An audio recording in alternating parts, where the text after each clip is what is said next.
아침 햇빛이 아파트 거실 창문을 통해 길게 내려앉아 있다.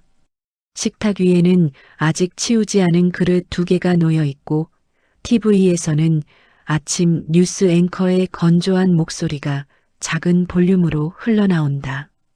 박지연은 팔짱을 낀 채 싱크대 앞에 서서 휴대폰 화면을 위아래로 빠르게 넘기고 있다. 발끝은 바닥을 일정한 리듬으로 두드리고 입술은 꽉 다문 채 얇게 떨린다. 방문이 열리는 소리와 함께 시어머니 김영숙이 조심스럽게 얼굴을 내민다. 영숙은 머리를 대충 묶어 올렸고 손에는 장을 보고 사온 듯한 종이봉투가 들려 있다. 지연아, 이거 반찬 조금 해왔는데. 목소리는 부드러우나 끝이 살짝 떨린다. 지연은 천천히 고개를 들고 몇 초간 영숙을 바라본다. 눈빛은 질문도 반가움도 없다. 그저 딱딱한 표정. 반찬요? 지연은 웃음도 없이 웃음 같은 소리를 낸다. 아, 네. 뭐 감사합니다. 말은 인사이지만 억지 웃음 뒤로 숨지 않은 차가움이 그대로 드러난다. 그 순간 옆방에서 박윤호가 나와 머리를 쓸어 넘긴다. 출근 준비 중인지 셔츠는 반쯤만 잠겨 있다. 엄마 왔다고? 가볍게 툭 던지듯 말한다. 영숙은 아들의 얼굴을 보고 조금 안도한 듯 미소를 지어 보인다. 응, 너도 먹으라고 조금 더. 말을 채 끝내기도 전에 지연이 식탁을 손바닥으로 탁 짚으며 끼어든다. 잠깐. 지연은 번개처럼 빠르게 영숙 쪽으로 걸어온다. 발 뒤축이 바닥을 딱딱하게 찍는 소리가 방 전체에 울린다. 이게 지금 뭐 하는 건데요? 지연의 손끝이 봉투를 톡 쳐서 흔들리게 한다. 영숙은 당황한 듯 두 손으로 봉투를 움켜쥔다. 그냥 너 요즘 바쁘다 해서 챙겨주고 싶어서. 챙겨요? 지연의 목소리가 꽂힌다. 저희가 뭐 빌붙어서 살아요? 용돈이라도 받아가려고 온 거냐고요? 그 말이 거실 공기를 한순간에 식혀버린다. 윤호가 고개를 들지 않은 채 와이셔츠 단추를 하나 잠근다. 어깨 근육이 미세하게 굳어 있다. 하지만 그는 아무 말도 하지 않는다. 영숙의 입술이 말라붙은 듯 움직이지 않는다. 눈동자는 흔들리지만 억지로 침착함을 유지하려는 듯 얇게 뜨고 있다. 지연은 한 걸음 더 다가선다. 두 사람의 거리가 거의 붙을 정도로 좁혀진다. 거실 창문 너머로 지나가는 자동차 소리가 희미하게 들린다. 말해봐요. 왜 온 거예요? 지연의 목소리는 낮지만 칼날처럼 예리하다. 영숙은 종이봉투를 가슴에 꼭 끌어안는다. 지연아, 그런 뜻 아니야. 그냥 찰싹. 지연의 손바닥이 영숙의 뺨을 정확한 각도로 때린다. 소리는 의외로 짧고 날카롭다. 충격으로 영숙의 얼굴이 한쪽으로 확 돌아가고 마른 머리카락 몇 가닥이 공중에서 흩날린다. 순간 TV에서 스포츠 소식으로 전환되는 음악이 흘러나오지만 아무도 듣지 않는다. 방 안은 기묘할 만큼 조용하다. 영숙은 천천히 고개를 돌려 지연을 바라본다. 눈가에 생긴 미세한 주름들이 떨린다. 하지만 손을 올려 얼굴을 감싸는 순간 그녀의 손끝은 너무도 천천히 움직여서 그 슬픔이 더 크게 보인다. 지연은 마치 더할 말도 없다는 듯 고개를 한번 끄덕이고 현관 쪽을 가리킨다. 나가요. 지금. 영숙은 윤호를 향해 천천히 고개를 돌린다. 아들은 신발장 앞에서 구두를 꺼내면서도 눈을 마주치지 않는다. 턱이 굳은 채 동작은 지나치게 기계적이다. 윤호야. 영숙의 목소리는 작다. 그러나 떨림은 숨겨지지 않는다. 윤호는 그제야 고개를 든다. 하지만 입술 한쪽이 아주 미세하게 올라간다. 웃는 건지, 긴장이 풀린 건지, 감정을 숨긴 건지 모호한 표정. 그의 표정이 주는 건 위로도 분노도 아니다. 그저 아무 일도 아니라는 듯한 공허함. 지연은 신발장 쪽으로 다가와 윤호의 팔을 살짝 밀친다.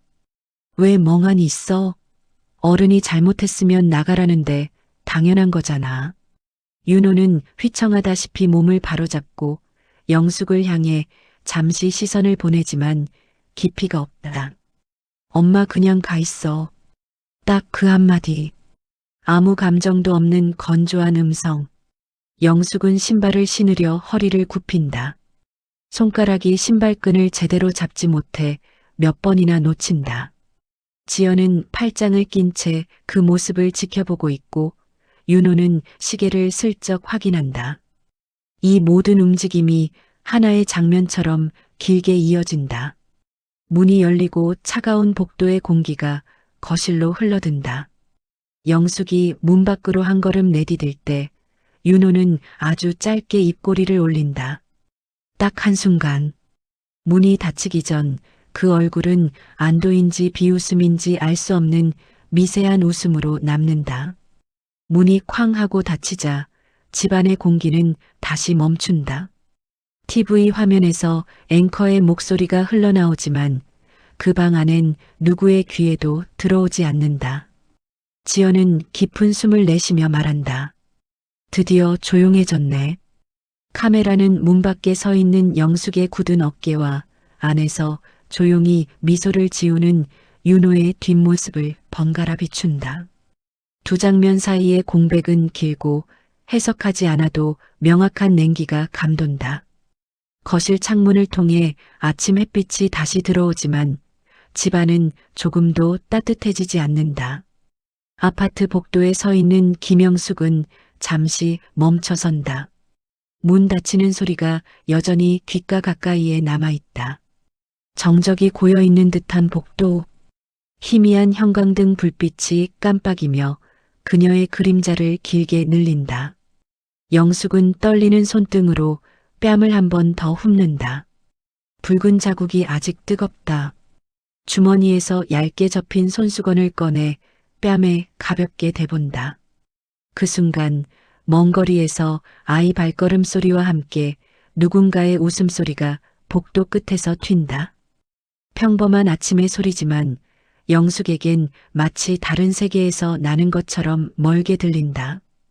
엘리베이터 버튼을 누르자 띠 하는 소리가 작게 울리고 전광판의 숫자가 서서히 내려온다. 내려오는 동안 시간은 기묘하게 길어진다. 영숙은 손에 들고 있던 종이봉투를 가슴에 꼭 끌어안는다. 봉투 안에서 반찬통의 플라스틱이 가볍게 부딪히며 달그락 울린다. 엘리베이터 문이 열리자 안에는 2명의 주민이 타고 있다. 출근 복장에 단정한 코트, 깨끗한 구두. 둘은 잠깐 영숙의 얼굴을 살핀다. 살짝 부어있는 뺨, 흐트러진 머리, 다소 구겨진 블라우스. 표정 속엔 당황도 연민도 아닌 혹시 모를 사정을 짐작하는 빠른 스캔이 담겨 있다. 그들의 눈길은 오래 머물지 않지만 충분히 선명하다. 한 사람은 작게 목을 끄덕이고 다른 사람은 시선을 금세 바닥으로 돌린다. 그 순간 엘리베이터 안 공기는 갑자기 좁고 답답하게 느껴진다. 영숙은 그들과 눈을 마주치지 않은 채 구석에 서며 손에 힘을 준다. 엘리베이터의 벽면 스테인리스에 반사된 자신의 모습을 보면 뺨의 붉음이 더 또렷해 보인다. 얼굴에 피가 움직이는 것처럼 벌겋게 번져 있다. 문이 닫히고 엘리베이터는 천천히 내려간다. 그 안에는 작은 정도의 금속 진동음과 벽면을 타고 내려오는 겨울 햇빛의 반사만 있다. 아무도 말을 하지 않는다. 주민 둘은 스마트폰을 확인하거나 머플러를 고쳐두며 그저 시간을 채운다. 그러나 영숙 쪽으로 스치는 짧은 시선들은 여전히 공기 속에 남아있다. 1층에 도착하자 문이 열리고 따뜻한 난방 공기가 확 들어온다. 로비를 지나며 그녀는 고개를 숙인 채 조용히 걸음을 옮긴다. 바닥 대리석에 비친 자신의 발걸음이 무겁게 흔들린다. 아파트 현관을 나서자 차가운 바람이 얼굴에 닿는다. 햇빛은 밝지만 바람은 겨울답게 매섭다. 버스가 지나가며 내뿜는 매연, 건너편 분식집에서 새어나오는 기름 냄새가 엇갈린다. 그때 현관 벤치에서 허리를 굽힌 채 앉아있는 윤호가 보인다. 두 손을 스웨터 주머니에 넣고 다리를 가볍게 흔들며 스마트폰 화면을 보고 있다. 마치 아무 일도 없었다는 듯한 평범한 모습. 영숙은 조심히 다가간다. 조금 전의 충격이 여전히 몸에 남아있어 걸음이 느리다. 윤호야. 영숙이 조용히 부르면 윤호는 화면을 내려다보던 눈을 들어 어머니를 바라본다. 하지만 그의 표정에는 놀람도 죄책감도 없다. 그저 피곤해 보이는 눈동자. 엄마, 왜 그렇게 서 있어? 말투는 가볍다. 지금 막 일어난 일을 알고도 아닌 듯한 태도. 영숙은 아들 옆에 천천히 앉는다. 벤치의 차가운 금속이 허리와 등을 서늘하게 스며든다. 옆자리에 앉은 윤호와의 거리는 불과 20cm지만 아득하게 느껴진다. 둘의 앞을 아이들이 뛰어가며 지나간다. 아이들은 소리를 지르고 웃으며 달려간다. 그 밝은 소리가 오히려 두 사람의 고요함을 더 깊게 만든다.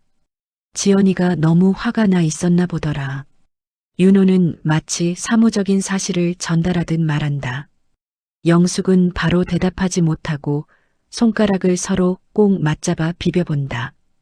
뺨에 찌릿한 통증이 아직 남아있다. 윤호야, 너는 왜 그때 아무 말도 안 했니? 영숙의 눈동자가 천천히 윤호를 향한다.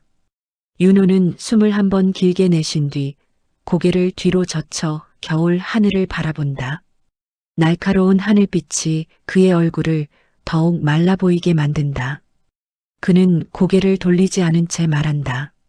엄마, 너무 오버하지 마. 그 순간 영숙의 손이 무릎 위에서 살짝 떨린다. 분노도 절망도 아닌 압박당한 숨 같은 떨림. 윤호는 지친 사람처럼 눈을 감았다 뜨며 말한다. 나 요즘 신경 쓸 게 너무 많아. 이런 걸로 싸우고 싶지 않아. 그 말이 떨어지는 순간 벤치 위의 공기는 확 식는다. 둘 사이를 스치는 바람은 더 차갑게 느껴진다. 영숙은 한동안 말을 잇지 못한다. 바람이 불어와 그녀의 머리카락을 옆으로 스친다. 겨울 햇빛이 두 사람의 어깨 위에 고르게 내려앉지만 서로를 따뜻하게 만들지는 않는다. 멀리서 버스 도착 알림음이 울리고 정류장에 사람들이 모여 경적 소리가 가볍게 울린다. 일상의 소리가 계속 흘러가는데 영숙과 윤호 사이의 침묵은 오히려 더 뚜렷해진다. 윤호는 다시 스마트폰을 들어 화면을 스크롤한다. 그 행동은 익숙하고 자연스럽지만 그 속의 거리감은 분명하다. 마치 영숙과는 전혀 다른 세계를 사는 사람처럼. 벤치 위 두 사람의 그림자가 서로 닿지 않은 채 길게 늘어진다. 햇빛은 일정한데 그 사이의 간극만 더 선명해진다. 저녁 햇빛이 기울며 주황빛으로 복도와 거실을 물들이던 시간. 박윤호는 현관문을 열고 들어온다. 신발을 벗는 소리가 무겁게 바닥에 떨어진다. 집안은 조용하다. 냄비에서 약하게 달궈진 국물 향만이 공기 속에서 서성인다. 식탁에 앉아있던 김영숙은 아들의 옷차림을 본다. 와이셔츠엔 잔주름이 있고 넥타이는 매지도 않은 채 뒷주머니에 구겨 넣어져 있다. 그는 아무 말 없이 가방을 거실 소파에 던지듯 내려놓고 물컵을 꺼내 한 모금 마신다. 그의 움직임이 거칠지는 않지만 피로가 단단하게 테두리를 이룬 모습이다. 윤호야, 국 끓여놨다. 영숙은 최대한 조심스럽게 말한다. 윤호는 대답 없이 자리만 잡고 숟가락을 든다. 그의 표정은 감정이라기보다 그냥 버티는 얼굴이다. 국물 김이 그의 턱 아래서 희미하게 일렁인다. 잠시 뒤 휴대폰이 울린다. 스마트폰 화면에 뜬 이름. 박지연. 윤호는 짧게 눈을 감고 전화를 받는다. 말투는 퉁명스럽지만 이미 익숙한 피로가 섞여 있다. 식탁 반대편에서 영숙은 아들 입술의 움직임과 손가락의 떨림을 지켜본다. 전화기 너머 지연의 목소리는 작지만 날카롭게 튄다. 윤호는 정면을 바라본 채 감정 없이 짧은 대답만 반복한다. 응, 됐다니까. 알겠어. 나중에 얘기하자. 그의 어깨가 전화가 길어질수록 서서히 아래로 처진다. 눈빛은 점점 더 흐려지고 한 손으로 미간을 문지른다. 통화가 끝나고도 한동안 윤호는 휴대폰을 내려놓지 않는다. 불이 꺼진 화면만 멍하니 바라본다. 영숙이 조심스레 묻는다. 지연이가 또 뭐라니? 윤호는 한순간 얼굴을 살짝 찡그린다. 그러나 바로 표정이 사라지고 빈 그릇을 내려놓으며 말한다. 엄마, 그 얘기 그만하자. 말투는 날카롭지 않지만 단단하게 닫힌 문과 같다. 영숙은 입술을 다물며 젓가락을 내려놓는다. 식탁 위에서 김이 흩어지고 대신 두 사람 사이의 침묵은 점점 더 짙어진다. 창밖에서 지나가는 자동차 소리가 더 선명하게 들릴 정도다. 윤호는 식탁에서 일어나며 말한다. 나 방에서 일 좀 할게. 발걸음이 느리다. 마치 마음이 아니라 몸만 방으로 끌려가는 느낌. 문이 딸깍 닫히고 잠시 후 방 안에서 아주 낮은 흐느낌 같은 소리가 새어나온다. 영숙은 그 소리를 듣고도 바로 다가가지 못한다. 손끝이 살짝 뜨거워지고 눈동자가 흔들린다. 몇 분 뒤 그녀는 천천히 방 앞으로 다가간다. 문틈 사이로 책상 위 조명이 한 줄기 노란빛을 흘린다. 그 빛 아래 윤호의 어깨가 조용히 들썩인다. 영숙은 손을 들어 노크하려다 손등을 다시 천천히 내린다. 그는 분명 울고 있다. 그러나 그 울음조차 들키고 싶지 않아 숨을 삼키는 듯하다. 영숙은 문 밖에서 멈춰서고 방 안에서 바스락거리는 종이 소리가 들린다. 그 소리는 울음보다 더 마음을 쪼갠다. 용기 내어 문을 살짝 연 순간 책상 위에 펼쳐진 서류들이 시야에 들어온다. 전세 대출 연장 불가 통지, 카드 연체 고지서, 지연이 써놓은 요구사항 메모들. 윤호는 책상 모서리에 이마를 대고 한 손으로 머리를 감싸고 있다. 영숙이 말없이 가까이 서자 윤호가 갑자기 고개를 들며 메모지를 책 밑으로 밀어 넣는다. 엄마, 여기 왜 와? 목소리는 붉어진 눈을 숨기려 낮게 깔려 있지만 흔들림은 확실하다. 영숙은 대답하지 않고 종이 한 장을 조심스럽게 들어 올린다. 지연의 글씨로 적힌 말들. 매달 생활비 더 보내. 당장 카드값 정리해. 오늘 엄마 집에 오면 가만 안 둔다. 영숙의 손끝이 떨린다. 그러나 얼굴에는 어떤 표정도 드러나지 않는다. 윤호야, 이건 너무. 윤호는 갑자기 자리에서 일어나며 말한다. 엄마, 나 그냥 좀 내버려둬. 그는 거실 쪽으로 걸어 나가지만 걸음은 제대로 디딜 힘이 없어 보인다. 어깨가 축 늘어지고 호흡은 짧아져 있다. 조용한 집안에서 그가 내쉬는 숨이 벽에 부딪혀 메아리처럼 들린다. 영숙은 뒤따라 나가지만 바로 잡지 않는다. 대신 멀리서 그 등을 본다. 윤호는 소파 끝에 앉아 두 손으로 얼굴을 감싼다. 그의 어깨가 떨리는 동안 TV에서 흘러나온 광고 음악이 상황과 너무 어울리지 않아 더 씁쓸하게 울린다. 영숙은 부엌 옆에 서서 그 모습을 한참 바라본다. 아들이 흔들리는 모습, 반복되는 무시 속에서 점점 부서지는 모습을. 그리고 그녀는 깨닫는다. 지연의 말뿐 아니라 윤호 자신이 스스로를 무너뜨리고 있다는 사실을. 방향이 없는 싸움과 버텨낸 시간이 쌓이며 긴장은 단단하게 조여든다. 부엌의 형광등이 이따금 깜빡이며 두 사람의 그림자를 길게 흔들어 놓는다. 이 긴장감은 당장 터지지 않지만 언제 터져도 이상하지 않을 만큼 팽팽하다. 밤이 깊어가며 집안 공기는 서서히 무겁게 가라앉는다.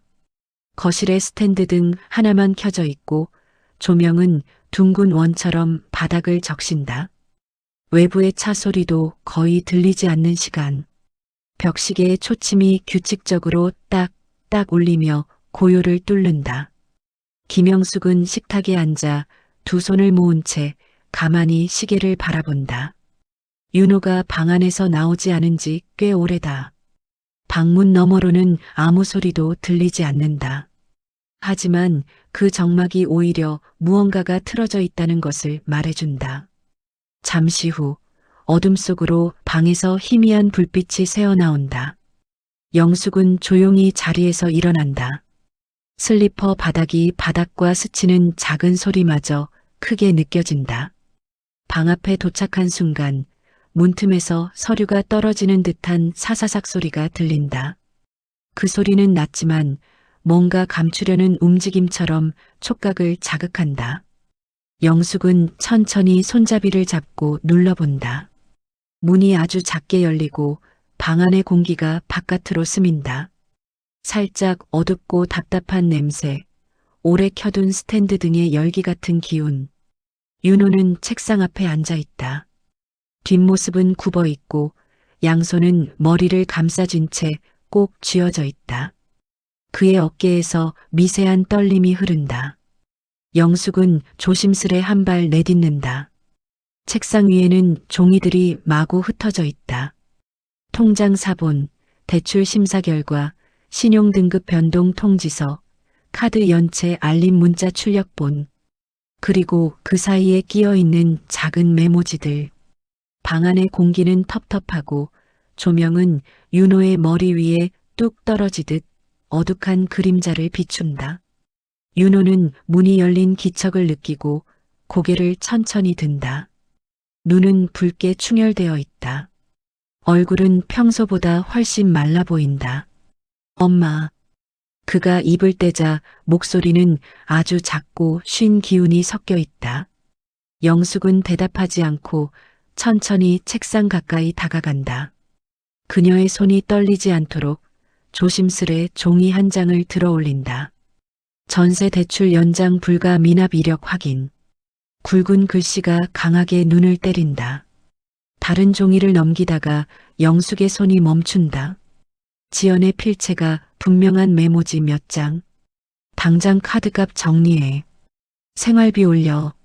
아, 그리고 오늘 엄마 집에 오면 가만 안 둔다. 알아서 해. 영숙의 손끝이 아주 가볍게 떨린다. 하지만 얼굴은 굳어 있다. 놀람도 분노도 아닌 아직 확인 중인 사람처럼. 윤호는 시선을 들어 어머니를 바라본다. 눈가에 힘이 없고 피로가 바닥까지 가라앉아 있다. 그는 숨을 들이쉬고 내쉬는 것조차 힘들어 보인다. 엄마. 윤호가 다시 부르지만 말이 쉽게 이어지지 않는다. 가슴속에 쌓여있던 말들이 너무 무겁게 걸려있는 듯하다. 영숙은 종이를 내려놓고 책상 모서리를 손끝으로 잡는다. 손등에 힘줄이 선명하게 드러난다. 윤호야, 이건 뭐야? 목소리는 낮지만 부러질 듯 얇다. 윤호는 미세하게 고개를 돌린다. 입술이 떨리며 말이 새어나온다. 엄마나 계속.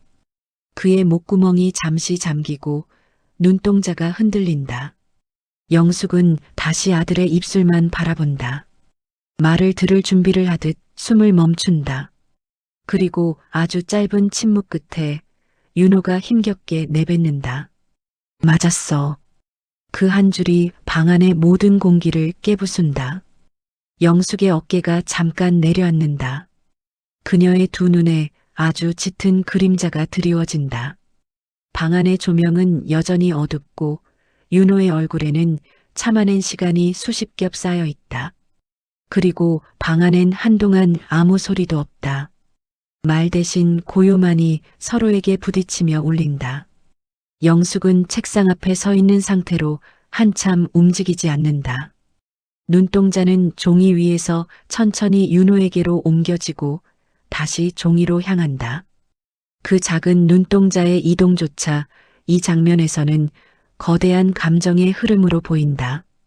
윤호는 떨리는 숨을 내쉬며 고개를 숙인다. 손등으로 눈을 훔치려 하지만 제대로 닦이지 않는다. 손끝에서 눈물이 번진 종이의 모서리가 약간 젖는다. 영숙은 천천히 아들의 곁에 앉는다. 의자가 가볍게 삐걱이며 움직인다. 그 소리가 방 안에 크게 울린다. 그녀는 윤호의 팔에 가볍게 손을 올리려다가 다가가지 못한다. 손끝은 허공에서 멈춘다. 아들이 원치 않는 접촉일까 두려운 듯 윤호는 조용히 속삭이듯 말한다. 엄마, 나 무섭다. 영숙의 손이 아주 느리게 그러나 확실하게 윤호의 등 위에 닿는다.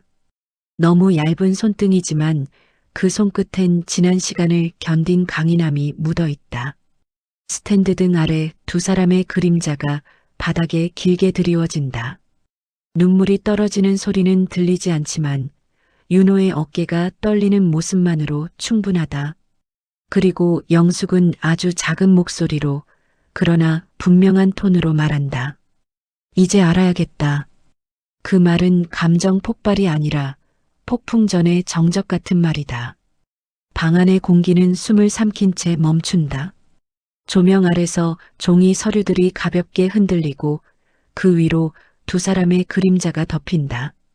이제 감춰졌던 모든 진실이 조용히 드러난 순간이다. 토요일 낮 아파트 복도는 평소보다 조용하지만 벽지에서 반사되는 낮은 햇빛이 여전히 차갑다. 김영숙은 현관 앞에서 신발끈을 천천히 매며 깊은 숨을 들이쉰다. 어젯밤 윤호가 털어놓은 말이 머릿속을 건드리듯 떠오른다. 그녀의 손에는 오래된 휴대폰이 있다. 며칠 전 윤호의 얼굴에 남았던 파란 멍을 찍어둔 사진, 그리고 지연이 윤호에게 욕설을 퍼붓는 목소리를 우연히 녹음한 오디오 파일. 지연이 영숙에게 폭언을 내뱉던 그 순간도 짧게 녹화되어 있다. 그녀는 휴대폰 화면을 잠시 바라보며 스스로에게 작게 고개를 끄덕인다. 단단한 결심이 손에 묻어난다. 복도를 천천히 걸어 지연의 집 앞까지 도착한다. 초인종을 누르기 전 영숙은 잠시 벽에 기대숨을 고른다. 손끝이 살짝 떨리지만 눈빛은 흔들리지 않는다. 딩동. 안에서 발걸음 소리와 슬리퍼 끄는 소리가 겹친다. 문이 열리고 지연이 얼굴을 내민다.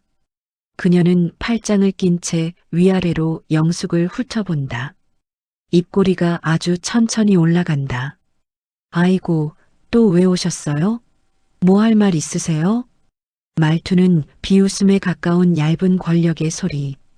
영숙은 그녀를 똑바로 바라본다. 그 눈엔 과거의 흔들림이 없다. 말없이 한 발 앞으로 다가서자 지연이 미세하게 뒤로 물러난다.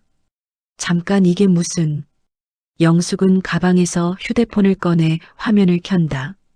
녹음 아이콘이 찍혀있는 파일을 누르자 복도에 낮고 끊어진 지연의 욕설이 울린다. 돈 좀 제대로 벌어와. 이것도 못해. 진짜 한심하네. 지연의 얼굴이 순식간에 굳는다. 눈동자가 흔들리고 표정이 굳어가는 동안 영숙은 아무 말도 하지 않는다. 대신 또 다른 파일을 켠다. 이번엔 윤호가 작은 목소리로 그만 좀 해라고 말하고 이어서 무언가 부딪히는 소리. 그리고 지연의 날 선 목소리. 입 닥쳐. 또 엄마한테 찔러. 너 진짜. 그 순간 복도 한쪽에서 문이 찰칵 열리는 소리가 들린다. 이웃 주민이 고개를 내밀어 상황을 살핀다. 잠시 후 다른 문도 열리며 두세 명이 걸어 나온다. 모두 조용히 그러나 집중된 눈빛으로 두 사람을 본다. 지연은 그 시선들을 의식하자 얼굴이 점점 일그러진다. 뭐야, 이거 어디서 난 거예요? 윤호가 뒷말이라도. 영숙은 말을 자르듯 다른 파일을 하나 더 재생한다. 영상. 지연이 지난번 영숙의 뺨을 때리던 장면. 짧지만 선명한 찰싹 소리와 함께 영숙의 얼굴이 돌아가던 모습. 주변에서 숨죽인 기척이 퍼진다. 문틈에서 누군가 손으로 입을 가린 모습. 어린아이가 뒤에서 엄마 치마를 잡아당기는 모습. 그리고 누군가 작은 목소리로 저집하고 속삭이는 소리. 지연은 급하게 손을 뻗어 휴대폰을 뺏으려 한다. 지워요. 지금 당장. 영숙은 한 발 물러서며 휴대폰을 단단히 쥔다. 눈빛에는 흔들림이 없다. 그녀의 목소리는 낮고 짧지만 복도에 정확하게 꽂힌다. 이제 모두가 들었어. 그 말은 외침이 아니다. 오히려 너무 조용해서 더 무섭게 들리는 말. 지연은 눈을 크게 뜨고 주변을 둘러본다. 자신을 바라보는 시선들이 사방에서 꽂힌다. 모두 말없이 판단하고 있다. 지연은 다시 영숙을 향해 소리를 높인다. 아니, 다들 오해하는 거예요. 이건. 그 말이 끝나기 전에 엘리베이터 문이 딩하고 열리고 그 안에서 윤호가 고개를 내민다. 그는 복도의 상황을 보고 동작이 멈춘다. 눈동자가 혼란스럽게 흔들리다가 서서히 지연에게 향한다. 지연은 윤호를 보자 급히 다가간다. 여보, 이거 당신 엄마가. 윤호의 눈빛이 아주 천천히 바뀐다. 두려움이 아닌 오랜 침묵 끝에 나온 단단한 결심. 그는 지연의 팔을 잡지도 않고 피하지도 않는다. 대신 조용히 말한다. 지연아, 그만해. 지연의 얼굴에 당황, 분노, 놀람이 동시에 번진다. 하지만 복도는 이미 조용하다. 모두의 시선이 윤호에게 쏠린다. 영숙은 뒤로 한 발 물러서며 둘을 바라보지만 개입하지 않는다. 지금 필요한 건 그녀의 말이 아니라 윤호의 말이다. 윤호는 지연의 손목을 부드럽게 떼어내며 말한다. 사람들 앞이라 창피하지? 근데 나 더 이상 괜찮은 척 못하겠어. 지연은 입술을 달달 떨며 말한다. 오해라고 했다니까. 윤호는 더 말하지 않는다. 대신 휴대폰을 나지막이 들어 화면에 떠 있는 녹음 파일들을 보여준다. 난 다 기억하고 있어. 그리고 더는 안 버틸래. 그 순간 지연의 표정이 완전히 무너진다. 눈가가 흔들리고 숨이 가빠지며 주변의 시선이 더 날카롭게 그녀를 감싼다. 어딘가에서 문 닫히는 소리가 들리고 누군가 조용히 속삭인다. 저런 집이었네. 저 멍 남편이 맞은 거야? 지연은 얼굴을 감싸며 뒤로 물러난다. 하이힐 굽이 복도 바닥을 급하게 두드리는 소리가 공간에 메아리처럼 번진다. 영숙은 눈을 떼지 않고 윤호의 어깨를 잠시 바라본다. 그리고 천천히 말한다. 이제 시작이야. 그 말은 응징의 완성이 아니라 권력의 균형이 완전히 뒤집힌 순간을 정확히 짚어주는 말이다. 복도에는 여전히 낮은 빛이 흘러들고 지연은 문 안으로 숨듯 들어가고 윤호는 문 앞에 서서 더 이상 흔들리지 않는 눈빛으로 서 있다. 카메라는 그들의 뒷모습을 길게 비춘다. 정적 속에서 권력은 이제 새로운 자리를 찾았다. 지연의 집 거실. 오후 늦은 햇빛이 커튼 사이로 스며들어 바닥에 불규칙한 패턴으로 깔린다. 조용한 집안에 남아있는 건 조금 전 복도에서 들렸던 소란의 잔향이다. 영숙과 윤호가 거실 안으로 들어서고 문이 철컥 닫히는 순간 공기는 묘하게 저릿해진다. 지연은 거실 한가운데서 양손으로 머리를 부여잡은 채 서 있다. 이마 위로 흐트러진 머리카락이 눈가를 반쯤 가리고 입술은 떨려 있다. 방금까지 복도에서 외쳤던 목소리는 흔적만 남고 몸은 힘이 빠져 보인다. 윤호는 문 옆에 서서 움직이지 않는다. 등이 문틀에 닿아 있고 양손은 허벅지를 가볍게 움켜쥐고 있다. 표정은 차갑지는 않지만 감정의 문을 걸어 잠근 사람처럼 단단하다. 영숙은 거실을 천천히 둘러본다. 소파 위에는 대충 벗어던진 지연의 가디건, 테이블 위에는 반쯤 비워진 커피잔, 바닥에는 어제부터 그대로 놓여있던 듯한 쇼핑백이 기울어져 있다. 집안은 어딘가 어수선하다. 지연이 먼저 입을 뗀다. 작고 갈라진 목소리. 그냥 화나서 그랬던 거예요. 그 말은 변명이라기보다 습관처럼 튀어나온 말에 가깝다. 지연의 눈동자가 흔들리며 윤호와 영숙 사이를 오간다. 윤호는 대답하지 않는다. 대신 짧게 숨을 들이쉬고 시선을 바닥에 고정한다. 영숙은 아무 말 없이 소파 등받이에 손을 얹는다. 마치 버틸 수 있는 곳을 찾는 사람처럼. 지연은 다시 서둘러 말을 잇는다. 다들 오해한 거예요. 엄마도 윤호도 그냥 화가 나서 그 순간에. 말끝이 점점 작아지고 단어들이 흩어진다. 하지만 영숙은 한 걸음도 다가가지 않는다. 그저 지연의 표정을 천천히 읽는다. 지연은 결국 억지로 웃음 비슷한 것을 만들어낸다. 입꼬리가 올라가지만 눈은 웃지 않는다. 요즘 다 이렇게 사는 거잖아요. 부부끼리 싸우는 거 흔한 일이고. 그런데 그걸 이웃들 앞에서. 윤호의 고개가 조금 들린다. 그의 눈 아래엔 피곤이 짙게 내려앉아 있다. 그는 입술을 열지만 말은 쉽게 나오지 않는다. 한참 후 겨우 한 문장. 그게 흔해?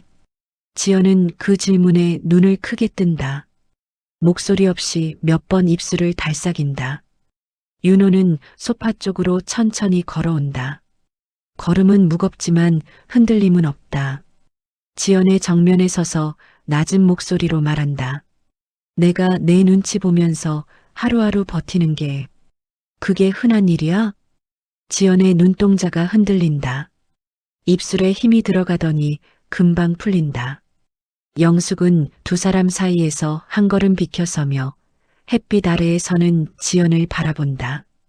커튼 사이로 들어오는 빛이 지연의 얼굴 반쪽을 밝히고 나머지 반쪽은 음영 속에 가라앉는다. 지연은 천천히 고개를 숙이고 손톱을 뜯는다. 작은 딱 소리가 정적 속에서 더 크게 들린다. 저도 힘들었어요. 지연은 거의 속삭이듯 말한다. 어렸을 때부터 늘 제가 먼저 지고 참아야 했고, 그러니까 그런 게. 영숙이 그 말을 자르지 않지만 표정이 서서히 딱딱하게 굳어간다. 그녀는 조심스럽게 소파 끝에 앉는다. 내가 힘들었다는 거 알아. 영숙의 목소리는 낮지만 단단하다. 그렇다고 남을 망가뜨려도 돼? 지연의 손이 허공에서 멈춘다. 표정이 순간 굳는다.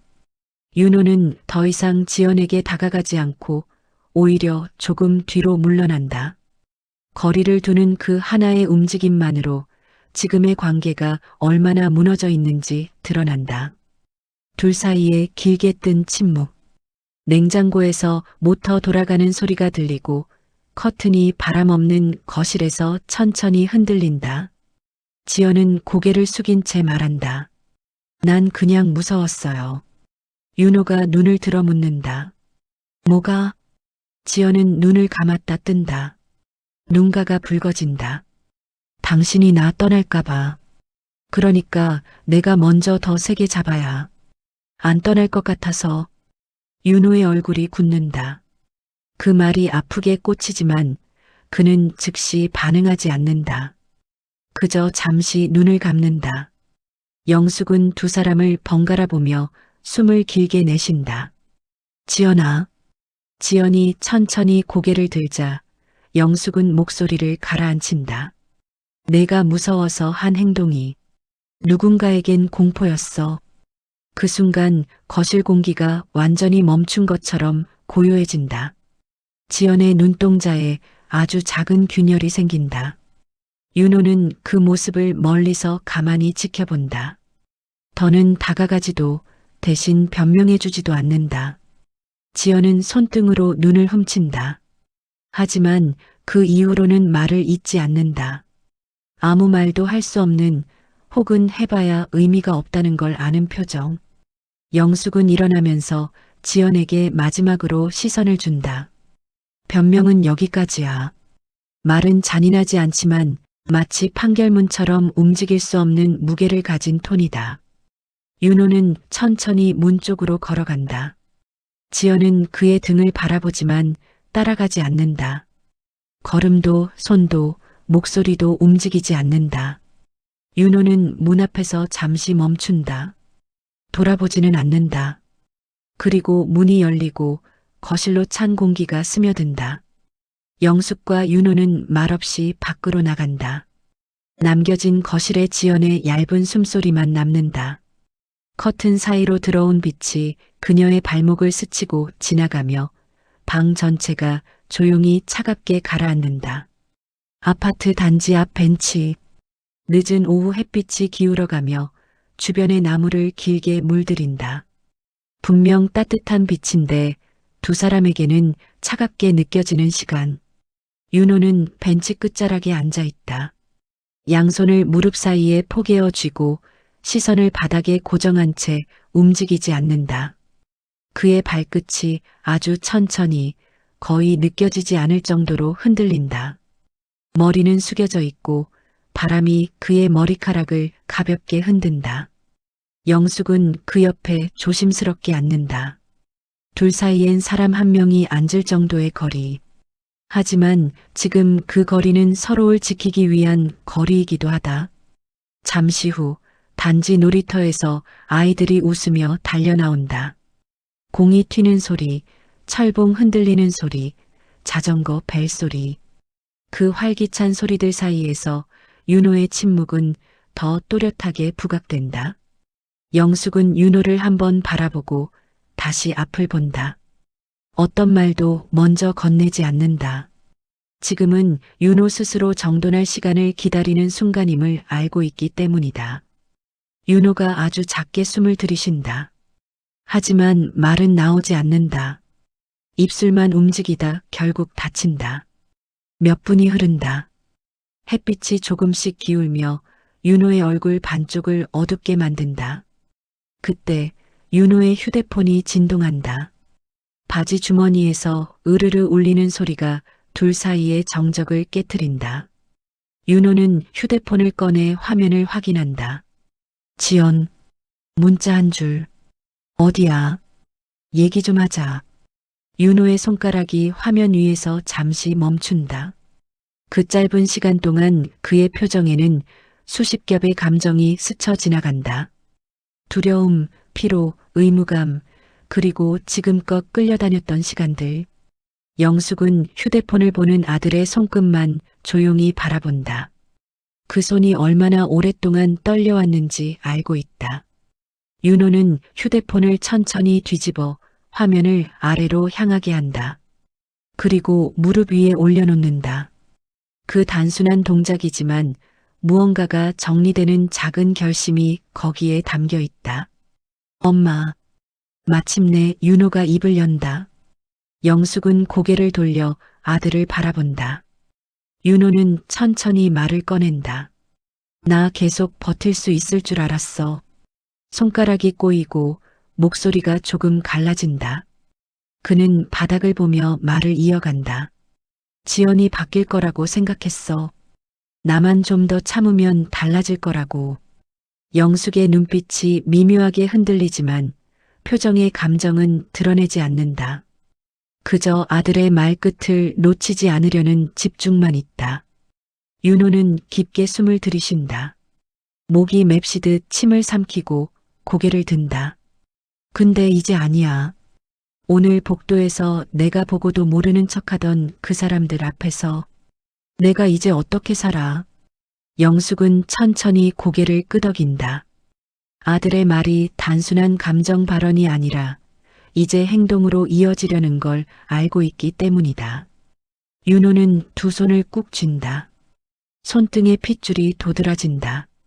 엄마, 나 이혼할래. 그 말이 바람을 가르며 벤치 위에 떨어진다. 커다란 외침도 과장된 감정도 없다. 그저 조용하지만 단단한 선언. 영숙은 그 말을 듣고도 바로 대답하지 않는다. 아들 얼굴을 천천히 바라본다. 오랫동안 망설이고 깨지고 참아온 사람이 마침내 스스로의 인생 방향을 잡아가는 표정. 잠시 뒤 영숙은 아주 작은 목소리로 말한다. 그래. 윤호는 고개를 살짝 숙인다.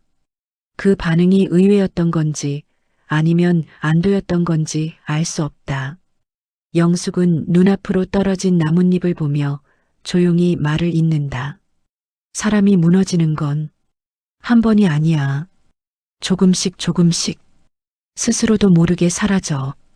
윤호의 손이 떨리는 걸 본 영숙은 그의 손등 위에 천천히 손을 올린다. 아까 사막에서 닿지 못했던 그 손이 이제는 자연스럽게 닿는다. 그 온기는 오래된 위로처럼 서서히 스며든다. 윤호는 힘없이 웃는다. 기쁜 웃음이 아니라 오래된 짐을 조금 내려놓은 사람의 웃음. 엄마, 나 이제 제대로 살아보고 싶어. 영숙은 그 말에 아주 작은, 거의 보이지 않는 미소를 짓는다. 그래, 윤호야. 이제 내가 내 인생 살 때야. 바람이 벤치 뒤로 지나가며 그들의 머리카락을 흔든다. 해는 더 기울어 둘의 그림자가 길게 늘어진다. 윤호는 휴대폰을 켜고 메시지 창을 천천히 연다. 지연의 문자를 마지막으로 확인하고 아주 조용히 버튼을 누른다. 차단. 그 작은 아이콘 하나가 지난 수년의 관계를 끊어낸다. 영숙은 아무 말도 하지 않는다. 결단이 말이 아니라 행동으로 완성되는 순간임을 알기 때문이다. 벤치 위에서 두 사람은 잠시 더 앉아 저물어가는 햇빛을 바라본다. 정말로 결정을 내린 사람만이 가진 고요한 얼굴로. 초겨울 저녁. 햇빛이 이미 사라진 단지 안은 가로등 불빛만 희미하게 깜빡이며 길을 물들인다. 바람은 차갑지만 새지는 않고 오래된 단풍잎 몇 장이 천천히 바닥을 미끄러진다. 윤호는 아파트 단지 입구를 지나 천천히 걸어간다. 주머니에 손을 넣은 채 고개는 높지도 낮지도 않게 앞으로 향해 있다. 발걸음은 오래 고민하던 무게를 내려놓은 사람처럼 일정하고 단단하다. 영숙은 뒤에서 조용히 따라온다. 서두르지도 않고 지나치게 늦지도 않게. 서로 말은 없지만 두 사람 사이에는 이상한 안도감 같은 공기가 흐른다. 말 없이도 서로의 리듬을 아는 사람들만이 가진 걸음. 단지의 잔디밭 앞에서 윤호가 잠시 멈춰선다. 그 앞에는 오래된 벤치 하나. 페인트가 약간 벗겨져 있고 나무판 사이로 시간이 스며든 흔적이 있다. 갑자기 누군가 앉아 있었던 것처럼 따뜻해 보이지는 않는다. 하지만 조용하고 평온하다. 윤호는 벤치에 천천히 앉는다. 영숙도 옆에 조심스럽게 자리를 잡는다. 말이 없는 장면은 길게 이어진다. 바람이 잔잔하게 불어와 두 사람의 머리카락을 흔들고 가로등 아래 떨어진 조명은 둘의 그림자를 길게 늘린다. 그림자는 바람 따라 아주 조금 흔들린다. 윤호는 손등을 내려다본다. 아직 완전히 지지 않은 멍자국. 그곳을 손가락으로 가볍게 문지른다. 아픔을 확인하는 듯, 지나간 시간을 확인하는 듯. 영숙은 그 모습을 슬쩍 본다. 하지만 위로의 손길은 뻗지 않는다. 지금의 윤호가 원하는 건 스스로의 시간을 통과하는 일이라는 걸 안다는 듯. 멀리서 개 짖는 소리가 낮게 울린다. 그리고 어느 집의 베란다에서 라면, 물이 끓는 듯한 지글 소리가 잠깐 새어나온다. 일상의 사소한 소음들이 윤호의 어깨 위에서 천천히 내려앉는다. 윤호는 갑자기 깊게 숨을 들이쉰다. 그러고는 아주 천천히 이렇게 오래 숨을 길게 내쉰 적이 있었나 싶을 만큼 길게 내쉰다. 그 작은 호흡 하나에 지나온 시간들이 서서히 흩어진다. 잠시 뒤 윤호가 고개를 젖혀 하늘을 올려다본다. 구름이 흐리고 별은 보이지 않지만 밤하늘은 탁하지 않다. 그저 고요하다. 영숙도 따라 하늘을 올려다본다. 둘은 그렇게 몇 분 동안 같은 하늘을 바라본다. 자주 없던 순간, 말보다 더 진한 말이 되는 순간, 윤호는 천천히 주머니에서 휴대폰을 꺼낸다.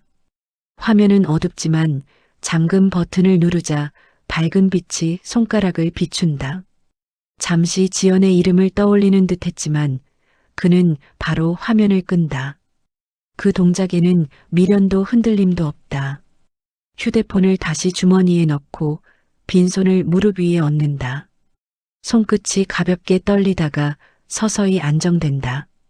영숙은 아들의 옆모습을 본다. 아주 오래된 어린 윤호의 모습과 지금의 윤호의 얼굴이 겹쳐 보인다. 그러나 오늘 같은 얼굴은 그 어떤 때와도 다르다. 벼랑에서 돌아온 사람처럼, 이제 스스로의 길을 걸어가겠다는 사람처럼. 그녀는 살며시 아들의 어깨에 이불을 덮어주듯 코트를 정리해준다. 그 행동은 아주 자연스럽고 조용하고 오랜 세월 그대로였던 움직임. 윤호는 그 손길을 거부하지 않는다.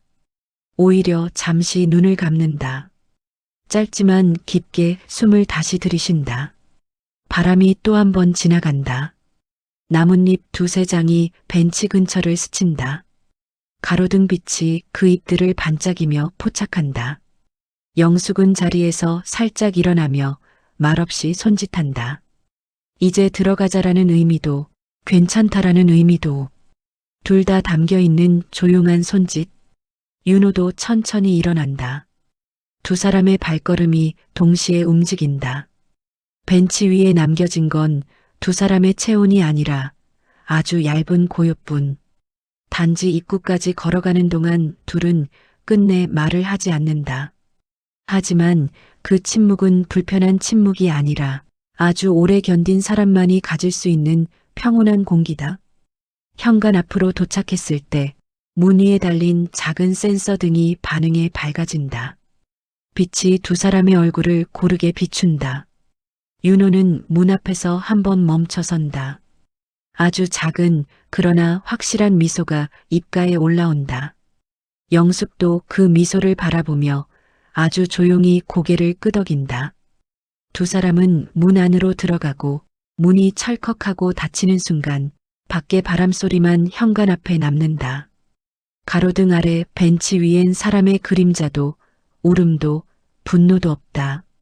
그저 조용한 밤 공기만 천천히 흐르고 카메라는 그 밤의 고요를 오래 비추다가 천천히 화면을 내려놓듯 어둡게 닫힌다.